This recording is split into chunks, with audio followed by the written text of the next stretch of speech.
नमस्कार दोस्तों, आप सभी का स्वागत है हमारे यूट्यूब चैनल जीटीएम क्लासेस में। दोस्तों, मैट्रिक बोर्ड परीक्षा के लिए विषय भौतिक विज्ञान का आज हम प्रश्न करेंगे दोस्तों, जो कि मैट्रिक बोर्ड परीक्षा के लिए काफ़ी ही महत्वपूर्ण प्रश्न है। ठीक है, इसलिए एक भी प्रश्न को आप स्किप नहीं कीजिएगा, सारे प्रश्न को बारीकी से समझते चलिएगा। चलिए हम आज का वीडियो स्टार्ट करते हैं। और आज का मोटिवेशनल कोड, डट कर मुश्किलों का सामना करना मेरे दोस्त, एक दिन वक्त भी तेरा गुलाम होगा। दोस्तों, जमकर पढ़ाई कीजिए और डट कर मुश्किलों का सामना कीजिए। अगर जो आपने 400 प्लस मार्क्स लाने के लिए ठान लिया है तो आपको मुश्किल कुछ भी नहीं कर सकता। आप जरूर 400 प्लस मार्क्स लाइएगा। ठीक है, चलिए देखते हैं हम आज का पहला प्रश्न। पहला प्रश्न में आपसे यहाँ पूछा गया है कि लेंस का क्षमता का एसआई मात्रक क्या होता है। फर्स्ट ऑप्शन में लिखा हुआ है फोकस, सेकेंड ऑप्शन में लिखा हुआ है मीटर, थर्ड ऑप्शन में लिखा हुआ है डायोप्टर और लास्ट में लिखा हुआ है एमीटर। तो लेंस का क्षमता का जो एसआई मात्रक क्या होता है दोस्तों, तो डायोप्टर होता है। ठीक है, जिसको हम डी से सूचित करते हैं। ठीक है, इसको भी आप याद रखिएगा। और ऑप्शन नंबर डी, यहाँ पर सी जो होगा हमारा बिल्कुल राइट हो जाएगा। और दोस्तों, लेंस की क्षमता का एसआई मात्रक एक और होता है, वो प्रति मीटर होता है। दोस्तों, इसको भी आप याद रखिएगा कि लेंस की क्षमता का एसआई मात्रक और क्या होता है, प्रति मीटर। ठीक है, यहाँ पर ऑप्शन नंबर सी हमारा बिल्कुल राइट हो गया। अब हम अगला प्रश्न देख लेते हैं।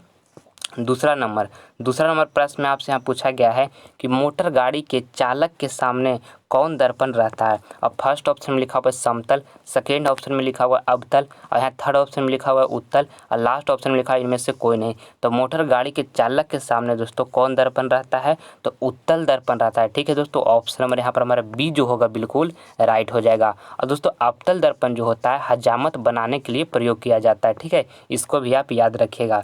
अगला प्रश्न अब हम देख लेते हैं। तीसरा नंबर प्रश्न काफ़ी महत्वपूर्ण है। इस प्रश्न में पूछा गया है कि निकट दृष्टि दोष का उपचार किस प्रकार के लेंस से किया जाता है।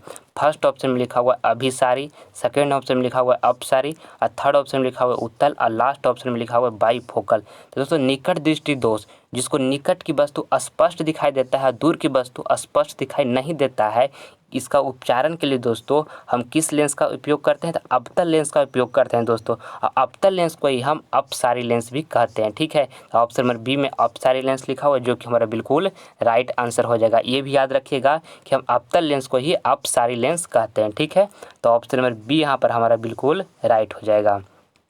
आइए हम अगला प्रश्न अब देख लेते हैं। चौथा नंबर, विद्युत धारा की प्रबलता की मात्रक है। फर्स्ट ऑप्शन में लिखा हुआ है एम्पियर, सेकेंड ऑप्शन में लिखा हुआ है वोल्ट, थर्ड ऑप्शन में लिखा हुआ है ओम और लास्ट में लिखा हुआ है जूल। तो दोस्तों, विद्युत धारा की प्रबलता का मात्रक जो है एम्पियर है। ठीक है, ऑप्शन नंबर ए यहाँ पर हमारा बिल्कुल राइट हो जाएगा। और दोस्तों, ये वोल्ट जो है विभवांतर का एसआई मात्रक वोल्ट होता है। ठीक है, और ओम जो है दोस्तों प्रतिरोध का एसआई मात्रक ओम होता है। और जूल दोस्तों, जूल जो है कार्य का एसआई मात्रक जो होता है वो हमारा जूल होता है। ठीक है, इस सारे को दोस्तों आप अच्छी तरीके से याद रखिएगा, आपका एग्जाम के लिए काफ़ी महत्वपूर्ण है। चलिए अगला प्रश्न देख लेते हैं। पाँचवा नंबर, एक अवतल लेंस की फोकस दूरी 20 सेंटीमीटर है तो इसकी क्षमता होगी। ठीक है, तो दोस्तों देखिए, एक यहाँ से फार्मूला होता है P बराबर फार्मूला होता है 1/f। ठीक है, और एफ क्या चीज़ में होता है, मीटर में होता है। ठीक है, तो यहाँ देखिए, यहाँ फोकस दूरी कितना दे दिया है 20 सेंटीमीटर और हमको यहाँ 20 सेंटीमीटर में दिया हुआ है दोस्तों, ध्यान दीजिएगा। और हमको फार्मूला क्या चीज़ में होता है, मीटर में होता है। तो अब देखिए यहाँ से हमको यहाँ से P निकालना है, क्योंकि पूछा है कि इसका क्षमता होगी, तो क्षमता कौन है, P है। तो यहाँ से निकालेंगे, अब यहाँ 1 लिखेंगे और एफ हमको कितना दिया हुआ है, फोकस दूरी दोस्तों, एफ फोकस दूरी को दोस्तों हम एफ से सूचित करते हैं। तो यहाँ पर 20 सेंटीमीटर में दिया हुआ है, मगर होता है मीटर में। तो यहाँ पर हम इसको मीटर में कन्वर्ट करने के लिए दोस्तों 100 से भागा दे देंगे। ठीक है, तो मीटर में कन्वर्ट हो जाएगा। यहाँ से काट लीजिएगा तो कितना 20 25 के 100 कट गया। ठीक है, और यहाँ से कैलकुलेशन कीजिएगा दोस्तों, तो आपको P बराबर कितना आ जाएगा 5 और यहाँ पे D हो जाएगा। ठीक है, यहाँ कैलकुलेशन किया तो कितना आ गया 5 और यहाँ D इसलिए लिखे दोस्तों कि लेंस का क्षमता का एसआई मात्रक क्या होता है, डायोप्टर होता है। ठीक है, जिसको हम D से सूचित करते हैं, तो इसलिए हम यहाँ पे D लिखे। ठीक है, अब देखिए हमको यहाँ पर कितना आ गया, यहाँ पर 5D आ गया और ऑप्शन नंबर सी में लिखा हुआ है 5D और ऑप्शन नंबर डी में लिखा हुआ है -5D। तो दोस्तों हमारा कौन आंसर होगा, तो देखिए यहाँ से पूछा गया आपसे कि एक अवतल लेंस की फोकस दूरी दिया हुआ है 20 सेंटीमीटर। ठीक है, तो अवतल लेंस की जो फोकस दूरी होती है दोस्तों वो ऋणात्मक होती है, इसलिए हमारे यहाँ पर माइनस लगेगा। ठीक है, तो -5D यहाँ पर हमारा बिल्कुल राइट आंसर हो जाएगा। और अगर जो उत्तल लेंस की यहाँ पर पूछता दोस्तों कि उत्तल लेंस की फोकस दूरी 20 सेंटीमीटर दिया हुआ रहता है तो +5D होता है। ठीक है, तो यहाँ पर हमारा कौन राइट आंसर होगा, ऑप्शन नंबर डी होगा। ठीक, अब हम अगला प्रश्न देख लेते हैं। छठा नंबर प्रश्न काफ़ी महत्वपूर्ण प्रश्न है दोस्तों। इस प्रश्न में आपसे पूछा गया है कि प्रकाश किस रंग का तरंगदैर्घ्य सबसे अधिक होता है। ठीक है, फर्स्ट ऑप्शन में लिखा हुआ बैगनी, सेकेंड ऑप्शन में लिखा हुआ हरा, थर्ड ऑप्शन में लिखा हुआ लाल और लास्ट ऑप्शन में लिखा है इनमें से कोई नहीं। तो प्रकाश किस रंग का तरंगदैर्घ्य दोस्तों सबसे अधिक होता है, तो लाल का होता है। ठीक है, ऑप्शन नंबर सी बिल्कुल राइट हो जाएगा, ऑप्शन नंबर सी। और दोस्तों अगर आपसे पूछे कि प्रकाश किस रंग का तरंगदैर्घ्य सबसे कम होता है, तो बैगनी का होता है दोस्तों। आप दोनों को याद रखें। अगला प्रश्न अब हम देख लेते हैं सातवां नंबर प्रश्न में आपसे यहाँ पूछा गया है कि पृथ्वी पर ऊर्जा का मुख्य स्रोत है। फर्स्ट ऑप्शन में लिखा हुआ है कोयला, सेकेंड ऑप्शन में लिखा हुआ है सूर्य और यहाँ थर्ड ऑप्शन में लिखा हुआ है पानी और लास्ट ऑप्शन में लिखा हुआ है लकड़ी। तो पृथ्वी पर ऊर्जा का जो मुख्य स्रोत है दोस्तों वो हमारा सूर्य है। ठीक है, ऑप्शन नंबर बी यहाँ पर हमारा बिल्कुल राइट हो जाएगा, ऑप्शन नंबर बी। अगला प्रश्न अब हम देख लेते हैं 8 नंबर। और दोस्तों अगर जो आप हमारे चैनल पर पहली बार विजिट किए हैं तो आप दोस्तों इस चैनल को सब्सक्राइब कर लीजिए, क्योंकि जितना भी इस पर हम वीडियो करवा रहे हैं वो आपका मैट्रिक बोर्ड परीक्षा के लिए काफ़ी महत्वपूर्ण प्रश्न है दोस्तों। ठीक है, इसलिए सारे प्रश्न को आप अच्छी तरीके से याद करते चलिए। ठीक, चलिए देखिए आप 8वां नंबर प्रश्न में आपसे यहाँ पूछा गया है कि मानव नेत्र में किस प्रकार का लेंस पाया जाता है। फर्स्ट ऑप्शन में लिखा हुआ उत्तल, सेकेंड ऑप्शन में लिखा हुआ अवतल और थर्ड ऑप्शन में लिखा हुआ बेलनाकार और लास्ट ऑप्शन में लिखा हुआ इनमें से कोई नहीं। दोस्तों मानव नेत्र में किस प्रकार का लेंस पाया जाता है, तो उत्तल दोस्तों। ऑप्शन नंबर यहाँ पर हमारा जो ए होगा बिल्कुल राइट हो जाएगा, ऑप्शन नंबर ए यहाँ पर हमको बिल्कुल राइट है। ठीक है, अब हम अगला प्रश्न देख लेते हैं 9 नंबर प्रश्न में यहाँ से आपसे पूछा गया है कि कौन सा लेंस अपसारी लेंस भी कहलाता है। ठीक है, फर्स्ट ऑप्शन में लिखा हुआ है अवतल लेंस, सेकेंड ऑप्शन में लिखा हुआ है उत्तल लेंस, यहाँ थर्ड ऑप्शन में लिखा हुआ है अवतल एवं उत्तल लेंस दोनों, लास्ट में लिखा है इनमें से कोई नहीं। तो कौन सा लेंस दोस्तों अपसारी लेंस भी कहलाता है, तो अभी बताएं दोस्तों कि अपसारी लेंस हम किसको कहते हैं, तो अवतल लेंस को कहते हैं। ठीक है, तो ऑप्शन नंबर यहाँ पर हमारा ए जो होगा बिल्कुल राइट हो जाएगा, ऑप्शन नंबर ए। अब हम अगला प्रश्न देख लेते हैं 10 नंबर प्रश्न में आपसे यहाँ पूछा गया है कि उत्तल लेंस की फोकस दूरी होती है तो धनात्मक, और सेकेंड ऑप्शन में लिखा हुआ ऋणात्मक और यहाँ थर्ड ऑप्शन में लिखा है ए और बी दोनों और लास्ट ऑप्शन में लिखा है इनमें से कोई नहीं। तो उत्तल लेंस की जो फोकस दूरी होती है दोस्तों वो धनात्मक होती है। ठीक है, ऑप्शन नंबर यहाँ पर ए जो होगा हमारा बिल्कुल राइट हो जाएगा। ठीक, ऑप्शन नंबर ए। और दोस्तों जब आपसे पूछे कि अवतल लेंस की फोकस दूरी होती है तो ऋणात्मक होती है, दोनों को आप याद रखिएगा। काफ़ी महत्वपूर्ण प्रश्न है दोस्तों। अगला प्रश्न अब हम देख लेते हैं 11 नंबर प्रश्न में आपसे यहाँ पूछा गया है कि पानी से भरी बाल्टी की गहराई कम मालूम पड़ने का कारण।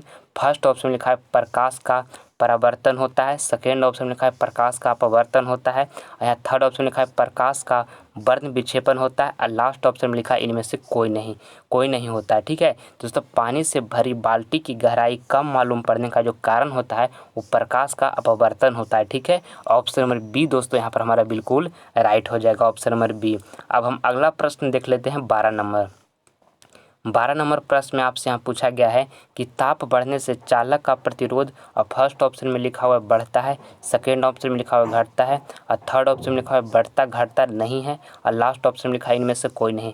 तो ताप बढ़ने से चालक का प्रतिरोध जो है दोस्तों बढ़ता है। ठीक है, ऑप्शन नंबर ए यहाँ पर हमारा बिल्कुल राइट हो जाएगा। अब हम आइए अगला प्रश्न देख लेते हैं 13 नंबर प्रश्न में आपसे यहाँ पूछा गया है कि विद्युत परिपथ में विद्युत फ्यूज जोड़ा जाता है।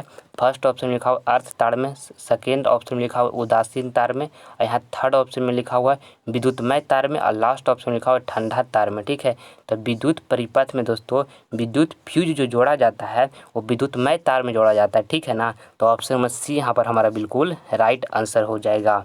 अब आइए अगला प्रश्न देखते हैं 14 नंबर। ये काफ़ी महत्वपूर्ण प्रश्न है दोस्तों।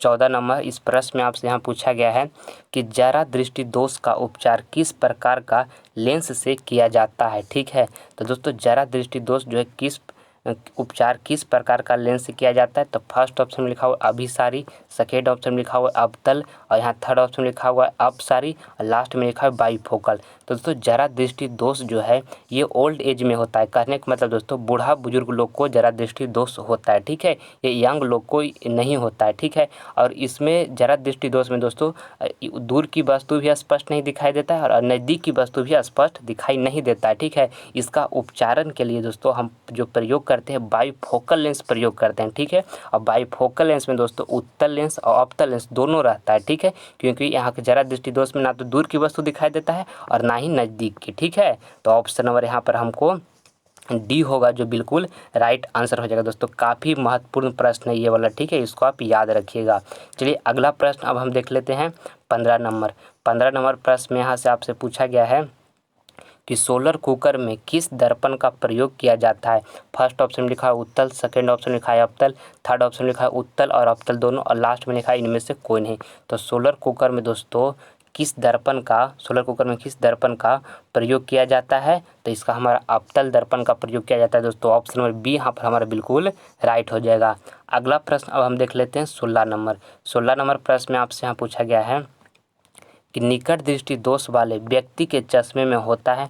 फर्स्ट ऑप्शन में लिखा है उत्तल लेंस, सेकेंड ऑप्शन में लिखा है अवतल लेंस और थर्ड ऑप्शन में लिखा है बेलनाकार लेंस और लास्ट में लिखा है इनमें से कोई नहीं, ठीक है। तो दोस्तों निकट दृष्टि दोष जिस व्यक्ति को हो रहता है दोस्तों, उसको निकट की वस्तु स्पष्ट दिखाई देता है और दूर की वस्तु स्पष्ट नहीं दिखाई देता है। तो वो व्यक्ति को दोस्तों चश्मे में जो होता है अवतल लेंस होता है, ठीक है। इसका हमारा राइट आंसर जो हो जाएगा ऑप्शन नंबर बी हो जाएगा, ठीक है। अब हम अगला प्रश्न देख लेते हैं 17 नंबर। 17 नंबर प्रश्न में आपसे यहाँ पूछा गया है कि जब प्रकाश की किरण विरल माध्यम से सघन माध्यम में जाती है तब आपतन कोण से अपवर्तन कोण होता है। फर्स्ट ऑप्शन में लिखा है कि बड़ा और सेकेंड ऑप्शन में लिखा हुआ है छोटा और लास्ट यहाँ थर्ड ऑप्शन में लिखा हुआ है बराबर और लास्ट ऑप्शन में लिखा है बड़ा तथा छोटा दोनों। दोस्तों जब प्रकाश की किरण विरल माध्यम से सघन माध्यम में जाती है तब आपतन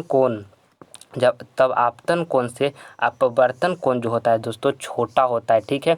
ऑप्शन नंबर यहाँ पर हमारा बी जो होगा बिल्कुल राइट आंसर हो जाएगा, ठीक है। और दोस्तों ये भी याद रखिएगा कि जब कहेगा कि जब प्रकाश की किरण सघन माध्यम से विरल माध्यम में जाती है तब आपतन कोण से अपवर्तन कोण होता है तब बड़ा होता है दोस्तों। ये दोनों को आप याद रखिएगा। चलिए अब अगला प्रश्न देख लेते हैं 18 नंबर प्रश्न में आपसे यहाँ पूछा गया है कि समतल दर्पण में बना प्रतिबिंब होता है। समतल दर्पण में दोस्तों बना प्रतिबिंब होता है। अब फर्स्ट ऑप्शन में लिखा हुआ है आभासी और सेकेंड ऑप्शन में लिखा हुआ है वास्तविक और थर्ड ऑप्शन में लिखा हुआ है कभी आभासी कभी वास्तविक और लास्ट में लिखा है इनमें से कोई नहीं। तो समतल दर्पण में दोस्तों बना प्रतिबिंब जो होता है आभासी होता है, ठीक है। ऑप्शन नंबर ए बिल्कुल राइट हो जाएगा। अब अगला प्रश्न हम देख लेते हैं 19 नंबर प्रश्न में दोस्तों आपसे पूछा गया, ये काफ़ी महत्वपूर्ण प्रश्न है। पूछा गया कि किसी वस्तु का प्रतिबिंब नेत्र के किस भाग पर बनता है, ठीक है। फर्स्ट ऑप्शन में लिखा है कुर्दियाँ, सेकेंड ऑप्शन में लिखा है दृष्टिपटल जिसको हम रेटिना बोलते हैं दोस्तों, यहाँ थर्ड ऑप्शन में लिखा हुआ है पुतली और यहाँ लास्ट ऑप्शन में लिखा हुआ है आइरिस, ठीक है। तो किसी वस्तु का प्रतिबिंब दोस्तों नेत्र के किस भाग पर बनता है, तो दृष्टिपटल पर बनता है दोस्तों, जिसको हम रेटिना बोलते हैं, ठीक है। ऑप्शन नंबर बी यहाँ पर हमारा बिल्कुल राइट हो जाएगा। और दोस्तों साइंस का अगर जो आप हमारा दूसरा वीडियो नहीं देखे हैं तो आप हमारा चैनल के प्लेलिस्ट में जाइए दोस्तों, और उसमें साइंस का वीडियो आपको सब मिल जाएगा। उसको सारा प्रश्न का आप जाकर देख लीजिए। सारा प्रश्न जितना भी करवाए हैं दोस्तों VVI प्रश्न है आपके एग्जाम के लिए, ठीक है। अगर जो आप उसे देख लेते हैं तो साइंस में एक भी प्रश्न आपका स्किप एग्जाम में नहीं होगा, ठीक है। देखिए 20 नंबर प्रश्न में आपसे पूछा गया है नेत्र लेंस की फोकस दूरी कम हो जाने से कौन सा दृष्टि दोष होता है।